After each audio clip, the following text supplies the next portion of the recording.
Hello there everyone and welcome back to the GSL-English Podcast. My name is Gideon and this is a podcast that is here to help you improve your English in a relaxed and natural way. I hope you are doing well. I hope you've had a good week. In this episode, we're going to get a bit funny, okay? This is the first time we've done this on the podcast, but we are going to look at some jokes. So what I've done is I have put together a list of jokes that we're going to look through. Hopefully they make you laugh, make you chuckle, make you giggle a little bit. And then we are going to break down each joke and explain exactly why they are considered funny. Now, often when you have to explain a joke and tell people why it is funny, generally speaking means that it wasn't a very good joke. But that's not why we're doing it. We're doing this today because humour is a really important part of communication, isn't it? It's an important part of communication and connection with other humans, with friends. And when we can laugh with people, when we can have a joke with people, we bond with them. And this is great when making new social connections and even in a business setting. You might find yourself in a situation where you work for an English-speaking company and there's jokes made, people are laughing, but you just don't quite understand. And you feel a little bit on the outsides because of that. Well, I thought today we could just go through some jokes, and they are quite simple jokes. You know, these aren't massively in-depth jokes where you have to know certain things about culture and blah, blah, blah. No, they're quite simple jokes, but they really put across the essence of what a joke is and how we can find the meaning, how we can really find these jokes funny. Because understanding humour in another language is extremely difficult, because often they are a play on words, aren't they? Often jokes suggest a different meaning to vocabulary, to words, to sentence structures than we would expect. And that is what makes them difficult. So that's what we're going to do today. If you understand these jokes that we go through, then you are doing really well. You know, well done. You've got a good grasp of not just the English language, but also the humour behind it. And if you don't, if you struggle with understanding some of these jokes, then please don't worry. Don't feel bad. We'll go through them together and you'll be better prepared to not only understand, but perhaps if you want to steal some of these jokes, I give you permission. Feel free. Use them. Now, I do have a disclaimer at this point that a lot of these jokes are what we would consider in the English language as dad jokes. Okay, we would label a lot of these as dad jokes. What is a dad joke? Well, a dad joke is a joke, typically a pun, often presented as a one-liner or a question and answer. Okay, so it's just generally one-liners or one question and one simple answer. And generally, dad jokes are inoffensive. You know, they're not there to offend. A lot of humour, particularly, I'll be honest, in British humour, a lot of shows in that the humour could potentially be considered, you know, offensive to some. And that's the thing with humour, with comedy, with jokes. It is very subjective, isn't it? What one of us finds funny, another might not. What someone finds offensive, another might not. So we're just going to keep this simply as dad jokes. Just nice, simple, family-friendly jokes. Okay. And dad joke. I think I knew I was going to struggle with that. I don't know why. You know, you get those kind of sentence and word structures that your mouth just doesn't want to do. Dad jokes is one of them for me. Dad jokes are told with sincere, humorous intent or with the idea of intentionally provoking a communal groan, like, oh, okay, reaction over the joke, So when we tell a dad joke, when we tell one of these jokes, we don't necessarily expect people to laugh their heads off. They might do, which is absolutely fantastic. But generally people just go, oh, okay, very good, well done, or that was ridiculous, what a stupid joke. You know what I mean? But it's very simplistic humour, quite endearing in a way. And we call them dad jokes because stereotypically they are thought to be jokes that a father or someone like a father or a father figure would tell to a child. But of course, these are jokes for absolutely everyone. And as we go through, a lot of these would be considered puns as well. So when we go through the explanations of these jokes, we'll use that word pun, P-U-N, quite a few times. A pun is a joke that exploits, takes advantage of the different possible meanings of words. Or perhaps the fact that there are words which sound alike but have different meanings. So when we use that term pun, that's what it is. We're playing on the possible meanings and contexts of words. So there you go. That's what we're going to do today. Now, just before we get into it, if you are new here, please don't forget to subscribe. I post podcast episodes every Sunday to help you practice and improve your English in a real and authentic way. We have random conversations, we study articles, we look through stories, we do everything together, so just subscribe. You've got nothing to lose. And if you are a returning viewer or listener on Spotify, thanks so much. Generally, really appreciate your support, and just as a little note, the likes, the shares really do help me out. So if you can give this episode a like, then I'll thank you very much. Very good. So you know what I'm going to say. If you're a returning viewer or listener, before we get into it, feel free to pause the video now, grab yourself a cup of tea, get yourself a cup of coffee. If you can get comfortable, grab a blanket, just relax, unwind, chill out. You've probably had a very busy week, or if you're watching this on Monday, you've got a busy day. If you can just take 10 minutes just for yourself, well, this podcast is longer than 10 minutes. Maybe divide it up throughout the week. But if you can take some time, just to relax, just enjoy this with me and improve your English in a chilled out way. Okay, are you ready for joke number 1? Please forgive me for some of these jokes, please. I find them funny. I tested them on my wife. She found some of them funny and others just appalling, really. So please forgive me and don't unsubscribe if you do not find these jokes funny. Okay, joke number 1.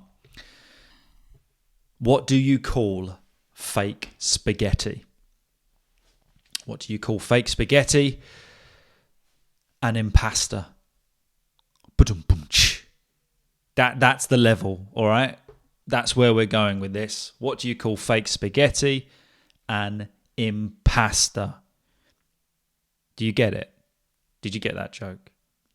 I do think they get a little bit better than that one. I'm not going to lie. I think some of these are crackers coming up. But why is that funny? Well, it's a pun. Impasta. Impasta sounds like imposter. An imposter is somebody that is fake, somebody pretending to be someone that they are not. Spaghetti is a type of pasta. So the wordplay is on imposter, pasta. What do you call fake spaghetti? An impasta. There you go. All right, we're going to move on from that one. Okay, I like this one. Why don't eggs tell jokes? Why don't eggs tell jokes? They'd crack each other up. They'd crack each other up. So this really has a double meaning. And we use this term to crack up, which, we use this a lot, particularly in British English. It means to laugh a lot. So you could talk about a film and say, oh, that film cracked me up. It made me laugh a lot. Or perhaps you're talking to a friend that is always quite funny or gives cracking jokes. Another meaning there. But yeah, you're talking about a friend. You can say, oh, you crack me up. You're funny. So to crack up means to laugh a lot. You can use it to talk about somebody, oh, he cracks me up. He's hilarious. Talk about a film, a series. Oh, that episode cracked me up. Give it a try. Good way of saying that something made us laugh a lot. But of course, we know that eggs literally crack quite easily. Something my nephew showed me recently, actually, that he learned at school, that if you hold an egg like that, if you're watching on YouTube, you can see what I'm doing. If you hold an egg upright and you squeeze it as hard as you cannot crack it, which is quite incredible, isn't it? The design of an egg is amazing. Oh, I've had one of those moments where I've realised that I'm on a podcast talking about the design of an egg. I don't know how I find myself in these situations, and it makes me question why people even listen to this podcast, but we're going to go with it for a little while. We're going to talk about the design of an egg.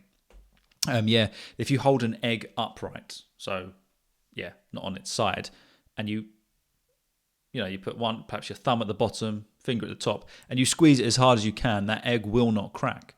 But on the side, of course, it takes minimal pressure. I thought, wow, egg, incredible. Yeah, so this joke is a play on both meanings. Why don't eggs tell jokes? Because they'd crack each other up. They'd make each other laugh too much. But also, you have the double meaning that they would quite literally crack. Oh, this is a bad one. I forgot. I meant to take this one out. I'm not proud of this one, guys. We're just going to get through it. What's orange and sounds like a parrot? What's orange and sounds like a parrot? A carrot. Oh, I'm sorry. Really sorry about that one. This is absurdist humour. This is ridiculous. Carrot and parrot rhyme. But carrots obviously don't make noise. The surprise twist in this joke really does make it silly. What's orange and sounds like a parrot? A carrot. So, the word parrot rhymes with carrot, and of course carrots are orange. All I can do is apologise, and please don't unsubscribe for that. Oh, I liked this one. I told my computer I needed a break. Now it won't stop sending me Kit Kat ads. Now, if you get this one, if you get the meaning of this one, I doth my hat to you. 5 gold stars to you, because you've understood something in Western and particularly British culture here. Okay, I told my computer I needed a break. Now it won't stop sending me Kit Kat ads. Kit Kat, I think it's worldwide. Those chocolate Kit Kat, yeah. Got the different sections. You kind of break off one section and eat it. It's like the different kind of almost fingers. Often, I think traditionally they come in 2s or 4s. I had a friend once that wouldn't break off a section of a Kit Kat. He'd just eat it like a sandwich. Used to drive me mad. Hated it. So this is a play on the phrase, give me a Kit Kat, or I think in the advert, it was have a break, have a Kit Kat, because you break off a section of it. So that was the famous Kit Kat advert on television. Have a break, have a Kit Kat. So this is connecting this common saying in advertising, really in a ridiculous, in a stupid way. So I told my computer, maybe AI, oh, I need a break. I need a break. So all it's doing is sending Kit Kat adverts, because in that advert, have a break, have a Kit Kat. There you go. Oh, this was one of my favourites. I like this one. Why did the golfer bring 2 pairs of pants? Or we could say trousers. Yeah, we're going to go with trousers because this is British English. Why did the golfer bring 2 pairs of pants? American English, British English. In case he got a hole in one. Oh, I like this one. A hole in one, of course, is a golf term, meaning that you, one shot, have got the ball in the hole. but it's being reinterpreted as a literal hole in the trousers or the pants. It's a pun. It's a play on words. So why did the golfer bring 2 pairs of pants, 2 pairs of trousers? In case he got a hole in one. So in case he got a literal hole in his trousers, but also it is a play on words. A hole in one is a golf term. During COVID, I got into golf. Really enjoyed it. I haven't played in a long time. If you have any golfers out there, let me know. I'd love to know in the comments. Are you a golfer? What did the ocean say to the other ocean? What did the ocean say to the other ocean? Nothing. They just waved. Is that an awkward silence? Do you know what's really weird about this podcast? I didn't really think about it. Is that I don't hear any laughs back. I don't hear any groans back. There is no feedback. So I think after each one from now on, I'm going to give like a 3-second awkward silence. And I'm going to assume you are laughing your head off. Okay, so we're going to try that again. What did one ocean say to the other ocean? Nothing. They just waved. Yeah, I know you're laughing. Again here, it's wordplay. Wave, of course, can mean the hand gesture, to wave, or the literal motion of the ocean. It's a nice gentle pun, a gentle play on a word. So here the idea is, what did the ocean say to the other ocean? What words did they use? They used no words. They just waved at each other. And it's a play on words, of course, because within the ocean we have waves. Why don't scientists trust atoms? Why don't scientists trust atoms? Because they make everything up. Double meaning here. Why don't scientists trust atoms? Because they make everything up. Of course, when we talk about atoms, they are the building blocks of all matter, aren't they? They make up everything. Everything we are is made up from atoms. So that is literally true. Atoms make up everything. But also we can say to make up is to lie, is to make up false information. So this is why scientists don't trust atoms, because they make up everything. Again, very clever play on words. So, of course, atoms literally make up everything. Everything we see is made up of atoms. But when we talk about a made-up story or don't trust him, he makes everything up, it's lying, false information. You notice, and this really is why humour can be difficult in another language, your second or third language, is because it's these double meanings. We're looking at the meaning that we would not usually look for, that we would not expect. It's not in the right context. So that's often, if you're in doubt about humour and even sarcasm and things like that, it's the double meaning we're looking for. It's the pun. Okay? Oh, at this point, by the way, if you've got any of these kind of jokes, keep it clean. Let me know in the comments. I don't want any dirty jokes. Don't want any naughty ones. Just some nice, clean jokes. Let me know in the comments. And if we get enough, I'll read them out at the beginning of next week's episode. Okay? So if you've got any good jokes like this, nice, clean, fun, family-friendly dad jokes, let me know or write them down in the comments and I'll read out some of my favourites if we get any. So that's a good one. Why don't scientists trust atoms? Because they make everything up. I can't even remember how many we've got. It seems like we've got quite a few more. Hope you're enjoying this. My dog used to chase people on a bike a lot. My dog used to chase people on a bike a lot. It got so bad, I had to take his bike away. Oh, don't laugh at your own jokes. That's rule number 1, isn't it? Don't laugh at your own jokes, but I can't help with this one.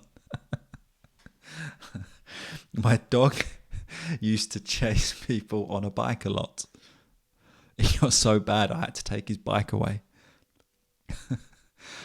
It subverts expectations, this joke. You think people are on the bike, but oh no. The punchline absurdly implies that the dog was riding it. So my dog used to chase people on a bike a lot. So we got the idea here that people riding a bike, the dog chases them, which is something that dogs do. But the punchline here, I think it's brilliant. It got so bad, I had to take his bike away, implying that the dog was on the bike chasing people. You know, and another little trick of humour here. Subvert expectations. Lead people one way and then bam, you go the other way. And I've just got this funny image of like a golden retriever riding a bike now. That's where my level of humour is. It's not very mature at all. Oh, another great one. This is one of the ones that my wife just stared at me and did not find funny. What do you call a fish wearing a bow tie? Bow tie is like a little necktie. It doesn't go down the torso. Just kind of stays up on the collar. What do you call a fish wearing a bow tie? Sophisticated. Sophisticated. What do you call a fish wearing a bow tie? I've got the giggles now. All of them are making me laugh. Sophisticated. It's a pun on the word sophisticated. You know, if somebody's wearing a bow tie and they're wearing a nice suit, they are sophisticated. But of course, what have we cleverly done here?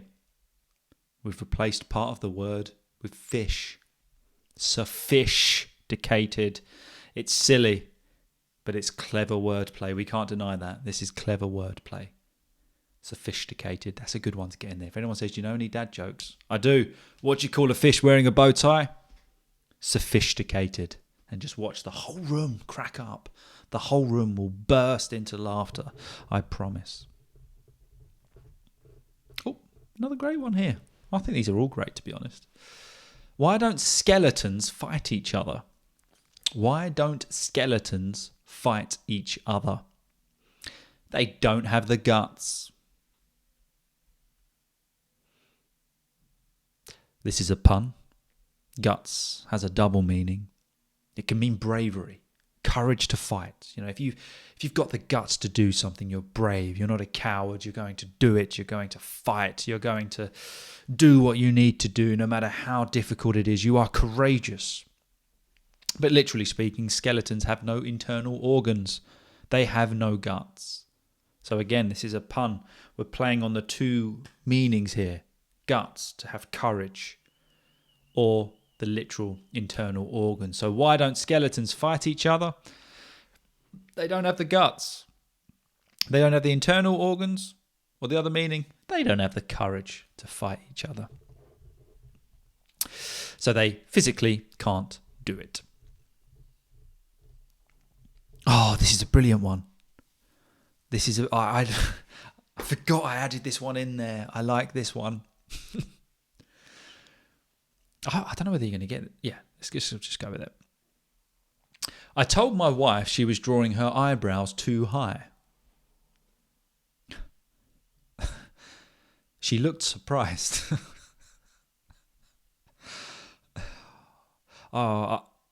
If anyone's still watching at this point, you're literally just watching a British man tell stupid jokes and laughing at his own jokes. How sad is that? But yeah, if you're enjoying it, thank you so much for sticking with me. As always, it always surprises me that you guys stick with me. I told my wife she was drawing her eyebrows too high. She looked surprised. This is a visual joke disguised as wordplay. Overdrawn or misdrawn eyebrows can make a person look permanently surprised. So, for example, when we're surprised, what do our eyebrows do? They go up. We look surprised. So, I told my wife she was drawing her eyebrows too high. She looked surprised. So here the humour comes from the unintended facial expression caused by bad makeup. So we've got the two meanings here. That she's surprised that you told her that her eyebrows were too high, but also she literally looked surprised because her eyebrows were too high. Very good. I like that one. I'm going to save that one. Why did the Scarecrow win an award? Why did the Scarecrow win an award? Because he was outstanding in his field. These little pauses I'm doing afterwards, I often try and read articles on how to make podcasts better, or, podcast hosting tips. And the thing they talk about is never have dead space. Always have sound. I feel like I'm breaking that rule completely here with my little pauses. Pause for effect. Humour is all about timing. So why did the Scarecrow win an award? Because he was outstanding in his field. When somebody is outstanding, it's a compliment. Particularly if someone is outstanding in their field, it's saying that someone is excellent at their job.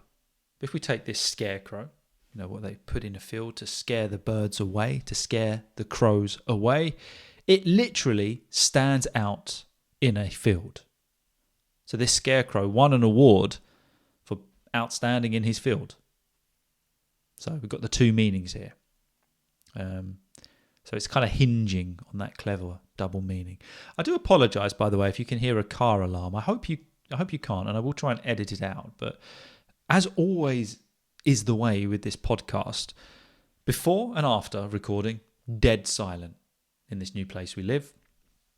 But as soon as I like to record, people either want to start mowing the lawn, they decide to just set their car alarm off and don't turn it off, they bib, they rev their engines. It's not even a busy area. Honestly, it's like I have a sign on the front of my house that says, by the way, everybody, I'm recording a podcast, make as much noise as you can. And then as soon as I take that sign down, everybody stops. Very annoying. So I do apologise if you can hear an alarm. So yeah, kind of hinging on double meanings here, aren't we? How many more? Oh, we don't think we've got that many more. I like this one as well. I used to play piano by ear, but now I use my hands. Come on, that's a good one. That's funny. You've got to have laughed at that.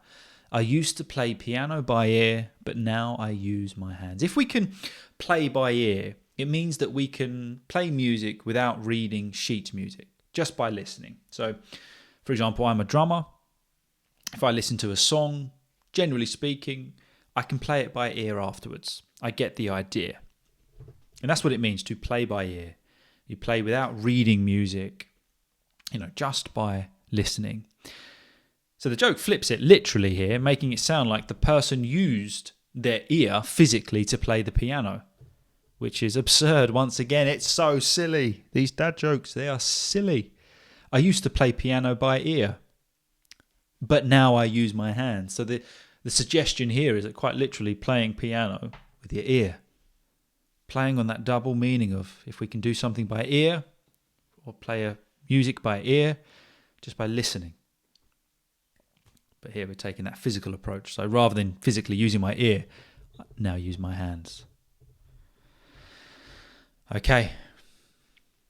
I asked the gym instructor if he could teach me to do the splits. He said, "How flexible are you?" I said, "I can't make it on Tuesdays." Pause for dramatic effect. I asked the gym instructor if he could teach me to do the splits. He said, "How flexible are you?" I said, "I can't make it on Tuesdays." So here, of course, the idea to do the splits, you have to be very flexible. I've never been able to do the splits where you kind of spread your legs like that in an awful position. I've never been able to do it. I'm very unflexible. So here, if you ask your gym instructor, "Could you teach me how to do the splits, please?" He says, "Okay, well, how flexible are you?" He's talking about being physically flexible. But the speaker answers as if he's talking about time, schedule flexibility, which is a total misunderstanding. And misunderstanding-based humour is classic. If anybody knows Tommy Cooper, the fantastic comedian that wore a red fez, unfortunately, I think he had a heart attack on stage. But a lot of his humour was about misunderstandings. And done right, it is just such a simple but perfect form of humour. Okay, and I think this is our final one. Two antennas met on a roof, fell in love and got married. The ceremony wasn't much, but the reception was excellent. Oh, that's a good one. That's a good one. Two antennas met on a roof, fell in love and got married. The ceremony wasn't much, but the reception was excellent. This really is just a brilliant joke. So antennas, of course, are the thing that help us to get signal, get reception. Reception is what we use when we have good signal. Another word for it. So what's the reception like? Oh, we've got great signal here. So this is a pun on that word receptions. In weddings, reception is the party after the ceremony. So if you're invited to a wedding, you might be invited to the ceremony, but not the reception. And that's the party bit afterwards. But we've got two meanings here. Antennas are involved in receiving signals, signal reception. So the joke ties both meanings together. Ceremony wasn't much, but the reception was excellent. The reception, the party after the ceremony, but the play on it, because they are antennas, the reception referring to the signal that was received. There you go. Have we got one more? Oh no, we have got one more. This is the last one, I promise. If you've enjoyed this, don't forget to give it a like, please. And I hope you have enjoyed it. I hope it's just relaxed you a little bit. I hope you had a bit of a laugh with me. I know these are just silly jokes, but yeah. I'm reading a book about anti-gravity. It's impossible to put down. I'm reading a book about anti-gravity. It's impossible to put down. When we say that we can't put a book down, it means that the book is engaging. We love it. We are completely engrossed in that book. We can't put it down. We have to keep on reading. But of course, anti-gravity literally resists gravity, meaning that there is no gravity, the force that pulls things to the ground. So the book physically won't go down. So again, the humour comes from the collision of those two meanings. I'm reading a book about anti-gravity. It's impossible to put down. Literally, you can't put it down. The idea of the joke here is because there is no gravity. But of course, when we say that we can't put a book down, it means that we are completely captivated and engrossed in the story. There you go. So what did you think of those jokes? Did you like them? Now, of course, going through that, a lot of these jokes they're just silly. You know what I mean? But this is a brilliant place to start if you struggle with understanding humour, getting in on the joke. Realise that a lot of humour, a lot of what we're working with basically is just a play on words. It's different meanings. It's multiple meanings. And if you can kind of get used to that idea of finding different meanings within jokes, within sarcasm, within banter, you're on your first step to getting there. So I would encourage you, try to understand humour. Even ask ChatGPT, look on Google for jokes and the explanation of their meanings. Watch series, like classic series I love, like Only Fools and Horses, Fawlty Towers, Monty Python, things like that, where you really get an insight into British humour, which is often quite witty and clever, but there's kind of those undercurrents of wordplay, and just misunderstanding. Watch them and just see why it could be funny. Have a think about it. But humour really is an important part of connection. If we can laugh with people, if we can joke with people, we build a bond, don't we? But it's so difficult to do in any language that isn't your mother tongue. But one of the bits I put down here, just in my notes, just to conclude, is with humour, be yourself. And don't try and imitate anyone else's humour. We've all got our own sense of humour. We've all got our own things we find funny. If you can, don't lose that. Be yourself. I feel like that's a theme that we've got going quite a lot at the moment, but don't lose your identity, in this whole learning of English, whatever it is. Be yourself. Let your humour come out. Let your personality come out in your jokes. There's a time and a place for certain jokes, so that's something that we will, you need to learn. There's a time and a place for certain types of jokes, or even telling a joke, and different cultures have different lines, which can't be crossed regarding jokes. So that's important to learn. But yeah, there you go. I hope you enjoyed that episode. I hope you did. I hope you've had a good week. I was just trying to think about what I've done this week. Just been really busy with work this week. And that's about it. I'm going to give you an update on the weather here. Still got great weather here in England. In fact, we could do with a little bit of rain. Can't believe I'm saying that. But the lawn is looking very dry. And no, I have not mowed it yet. Okay? I have not mowed it yet. So if you watched last week's episode, you know that I spoke about no mow May. But I have not mowed the lawn yet. Sticking with it. Trying to do it. I don't like the look of it. I don't think it looks good. But I'm doing my bit for the environment. But yeah, we could really do with some rain here. It's getting a little bit dry. So there you go. All right. I'll finish it up there. Thank you so much for watching. Thank you for listening. You're all amazing. I appreciate all of your support. And I'll see you next week. Have a good one, guys.